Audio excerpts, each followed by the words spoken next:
Hey guys, welcome back to my channel. One more mini vlog. ఈరోజు ఏంటంటే మా నాయనమ్మ చనిపోయిన రోజు అనమాట.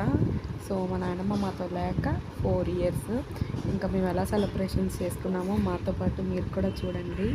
సెలబ్రేషన్స్ కాదు, అదేంటంటే కొంచెం ఆత్మకి శాంతి చేకూరాలి కదా, అందుకనే ఇది 3rd ఇయర్ అనమాట. 3rd అయిపోయి 4th ఇయర్ అనమాట. అయితే ఇంకా మార్నింగ్ ఆల్రెడీ పూజ అయిపోయింది. ఇంకా నేనైతే వెళ్ళకూడదని చెప్పి అయితే బయట నుంచి తీసాను అనమాట. ఇంక వీళ్ళందరూ చూడండి, ఎవరు బిజీ పనిలో వాళ్ళు ఉన్నారు. జానుద్దీన్ అది ఒక రౌండ్ అయిపోయింది అనమాట. తినేసి అందరికీ వీడియో తీస్తున్నాను అనమాట. ఇంకా మా చిన్నత్తోళ్ళు అయితే నాన్ వెజ్ తినరు అనమాట, అందుకని వెజ్ తింటున్నారు. ఇంకా ఈసారి ఇంకా ఇలా జరిగిందనమాట. ఇంకా అందరైతే రెస్ట్ తీసుకున్నారు తినేసి. ఇంకా నా నుంచి ఏమైనా వీడియోలు కావాలంటే కమెంట్ బాక్స్లో కమెంట్ చేయండి. ఇంకా నా వీడియోస్ చూసినట్టయితే సబ్స్క్రైబ్ అయితే చేసుకోండి. Please do subscribe our channel. Thank you.